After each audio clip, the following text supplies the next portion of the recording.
The market's up in the air about that, and you can tell today with how back and forth the market was. But I think consensus is hoping or believing that there won't be a big change.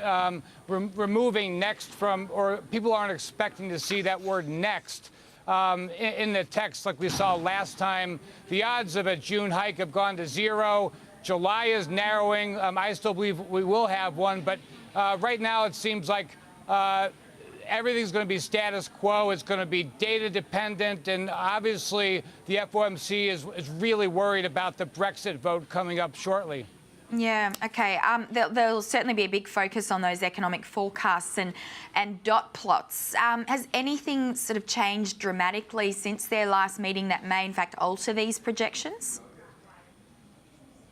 Yeah, I think one thing they could do is take the dot plot, as you mentioned, and bring it down more towards reality, more to where the market believes it should be.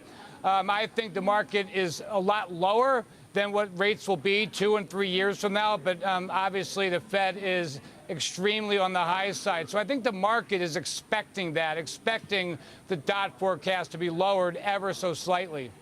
Yeah, Janet Yellen, she has quite a tough job on her hands at this meeting, I'd imagine, because what used to be a dovish Yellen started taking quite a hawkish tone there when all of a sudden that was sort of squashed by that big blowout in the jobs report. So I suppose it's all about her trying to manage the market's expectations without sounding sort of too hawkish or too dovish. Would you agree?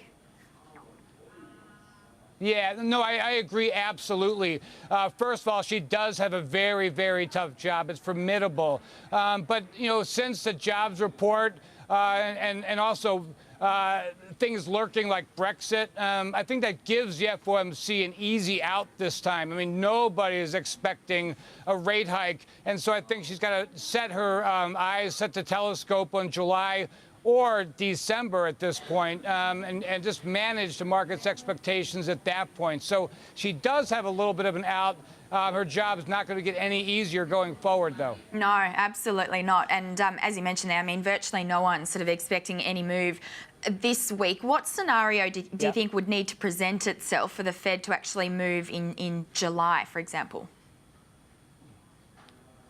Well, I think the jobs report that comes out at the very beginning of July just needs to sustain that 150,000 average that we've been seeing. Obviously, last month we didn't see that, but even below 150,000 average adds, that's more than enough to support the market and more than enough to continue to put wage pressure in America, something that we've been asking for so very long. And I think the biggest misunderstanding is that when you have wage inflation in any economy, I mean, it should be common sense that job ads aren't going to be off the charts because the supply of jobs is becoming smaller and people are getting paid more, so people aren't hiring as much. So I'm not really concerned, but I do think a blowout report will put them on hold, meaning something below 75,000 or above 200,000. But somewhere in that range, I do think July is the next time they'll raise rates.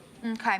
I mean, we are seeing the market sort of selling off in the lead up to this, but we know that Brexit also a big concern for the market at the moment. But it seems like the market is sort of trading ahead of Janet Yellen and predicting that she might be going to be dovish sort of tomorrow. How do you think the market will respond when we do see the outcome from that meeting?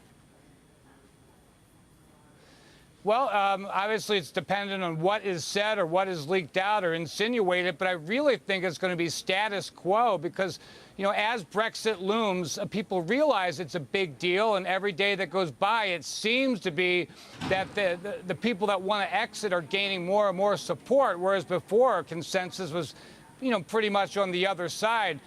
This could be devastating to the market in a lot of different ways, and not just the financial industry in the UK. It will filter down to every part of the economy. So that could be a bad thing. So I think we're going to be looking at headlines, every leak coming out of Britain between now and the vote that comes up later in the month. Yeah, and no doubt the bond and treasury market will be closely watched, and we will be talking a little bit more in detail about that fall in German bunds that we saw today. But of course, the May jobs report, I mean, that's continuing really to haunt the market with those treasury yields continuing to fall. So with the Fed sort of unlikely to signal a tightening in the near future with a lower trajectory for future rate hikes, how do you think bonds will react potentially to the meeting tomorrow? Yeah, well, I think what's going to happen, we're going to see a little bit of a bounce back in yields, especially on the longer end. I mean, I think the realization will be that this was not a flight to quality. This wasn't people were buying treasuries because they were dumping stocks. It was just, it's very compelling interest rate compared to Germany, Switzerland, Japan, et cetera, et cetera. So, of course, people are, I mean, the U.S. yield is great relative basis, so that's what's been driving it down, less than a flight to safety, as it were. So I think that's going to basically work itself out of the system. I mean, not to say we couldn't see 150 on the low end in the yield. We definitely could if things go awry. But I definitely can see us going back up to 175, 180 basis points pretty quickly as we digest this news. Okay. The dollar as well, that's pretty interesting because it certainly was starting to show some signs of regaining momentum leading up to that US jobs report, and then, obviously looking vulnerable again. But in your note, we were just sort of referring to it earlier, you mentioned that summertime has kicked off with quite a sharp sell-off of the dollar and a rally in some of those high beta currencies, which is quite a swing from what we saw earlier in the year. Was that quite a noticeable shift after that payrolls report? Yeah, it definitely was, and it just caught everybody by surprise. I've had the toughest time getting a handle on the U.S. dollar probably for the past year, and that flight to high beta really, really surprised me.